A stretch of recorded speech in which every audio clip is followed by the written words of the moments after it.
呢一節咧，我哋就睇下關於食水啊嚇。咁元朗錦繡花園呢，多年以嚟都有流失食水呢一個問題啦。咁管理公司就提出咧，用4億7,500萬啦，大約咁就做呢個水管維修工程嘅。咁其後啦，因為即係呢個黃夫園事件之後啦，大家好關注呢啲維修嘅事啦，咁就暫時咧就係叫停咗嘅。咁水務署咧最新就話啦，已經委託咧3個熟悉水務工程嘅專業人士啦，同埋學者啦，成立獨立專家小組，提供第三方嘅專業意見嘅。就住呢個議題咧，我哋請嚟2位嘉賓同我哋傾下，包括嚟到現場嘅有香港管線專業學會執行總監黃敬，早晨。大家好。喺 Zoom 嗰度咧就有元朗區議員沈豪傑啊，早晨。早晨。係啦，咁頭先問下黃敬先，就係其實今次咧水務署係話咧係失水嘅，咁其實失水係咪即係漏水咧？漏幾多咧？而家我哋見到失水其實我哋用英文咧叫 unaccountable water。其實嗰個意思咧係2部分，一部分真係漏水啦，第2部分咧就係冇計入水標嘅水，咁所以就係呢個2個數字嚟嘅。咁如果水務署嚟講，佢就以出邊個總計個大標嘅數減咗用戶俾出嚟個數，咁中間個差異咧就係呢個失水啦。所以失水呢個差異係由政府埋單嘅而家係嘅，因為未入到私人個水標位，咁就由政府埋單。咁如果係好似錦繡呢個咁大嘅屋苑咧，佢就會闊啲啦。但係如果啲細啲屋苑咧，就比較簡單啲嘅，因為通常咧，如果細屋苑由政府嘅標去到私人嘅標咧，距離唔係咁長。咁而家呢個距離係比較長啲咯。今次咧就係錦繡花園即係呢個失水問題，其實都講咗好多年嚟，亦都係即係令到錦繡花園業主好困難啦。係唔係同佢哋嗰個本身有冇法團都可能有啲相關？關係就唔係好大嘅。嗱，首先咧就係話水喉其實我哋都係規劃建造，跟住就係我哋使用就係保養，咁大致都係咁嘅程序。咁今次咧就使用同埋保養上面咧，可能有啲嘢需要處理。咁錦繡花園嘅前身咧，應該係啲魚塘地啦，即係所以佢好容易有沉降嘅問題嘅。咁附近嘅啲私人屋苑咧，大同小異嘅。咁當佢沉降咧，佢就可能會有啲喉管咧會被扯裂咗啦。咁呢個第一啦。第二咧，錦繡花園因為係屬於70年代嘅產物啦，咁嗰個年代嘅水管嘅質量咧係冇今日咁高嘅。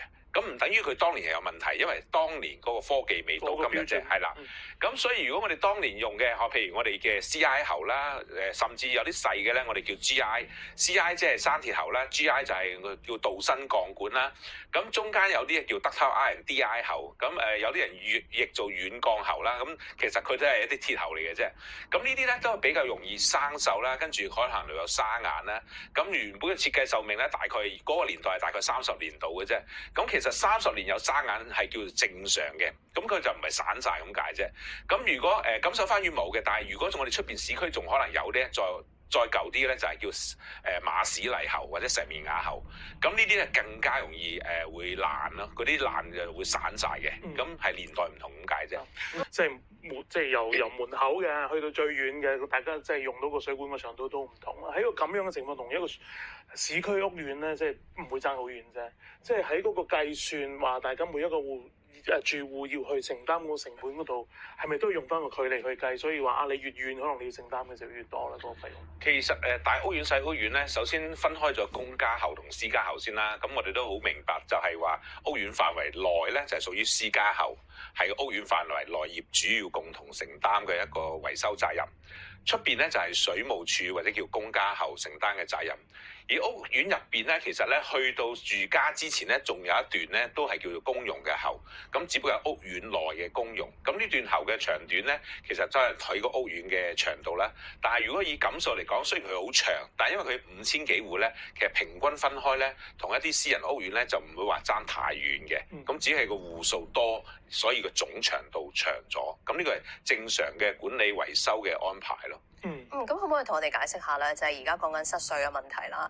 咁你啱啱都有提到啦，就係冇咗嗰啲水咧，暫時咧係由政府埋單噶嘛。咁其實除咗係錢銀方面啦，除咗係浪費食水呢個珍貴資源之外啦，其實失水漏水會唔會都導致到嗰個地基啊或者係地質會有啲問題嘅？其實水向低流啦，咁所以如果有漏水嘅情況咧，水一定係往地下慢慢走嘅。咁如果係我哋爆水喉咧，我哋就會容易見到路面都會冧嘅，因為佢係一點好大量。咁而家錦繡花園嘅情況咧，可能係好多點好少量，咁但係加埋個總數就好大。咁另外咧就係話，如果真係一點好大量嘅話咧，佢有機會路面就下陷。咁如果路面下陷嘅話咧，當睇得到就簡單啲，咁大家唔會衝落去。但係如果睇唔到咧，有機會譬如有車或者有人經過咧，佢嗰個車或者人咧就會跌咗落去。咁跌落去嘅窿唔深咧，就受傷啦。如果跌落個窿係大咧，咁其實係會有機會死亡嘅。咁當然呢個咧其實就係要長期失修之下嘅結果。如果我哋定期去做保養維修咧，其實佢又唔會出現呢個情況嘅。我哋啱啱都聽阿沈豪傑有講到啦，即係居民其中一啲聲音咧就係話啦，究竟我哋嗰度係咪有失水嘅情況咧？呢個如果係有失水，係屬於政府地啊，定係私家地咧？咁其實點樣可以做到測試啊？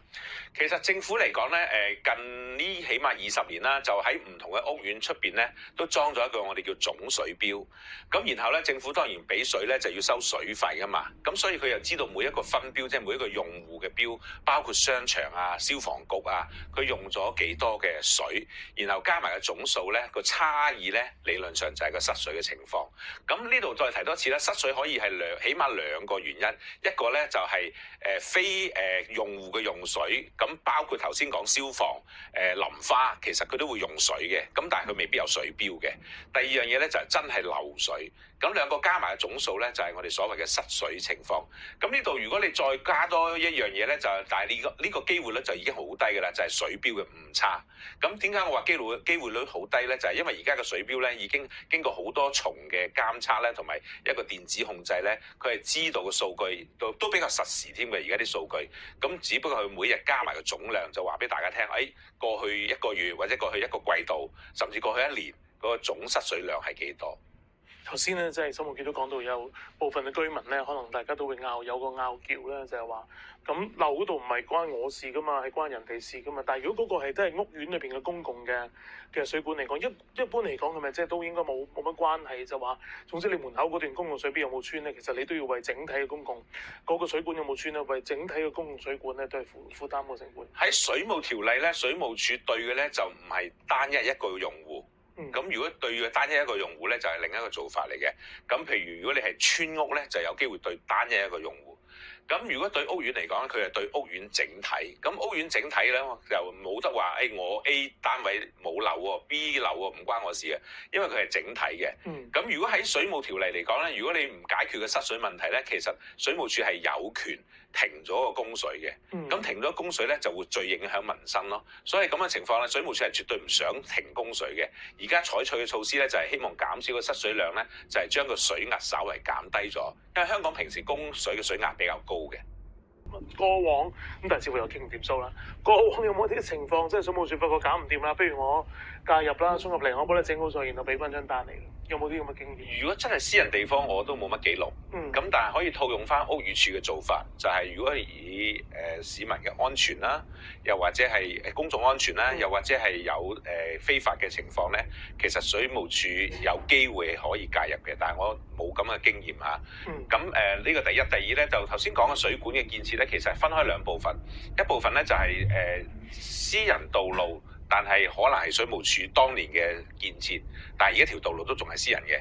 第二部分咧係私人範圍，咁呢個範圍咧其實我相信水務署係冇參與嗰個建設嘅，即係話屋苑範圍以內嘅。咁一般嘅做法就咁樣。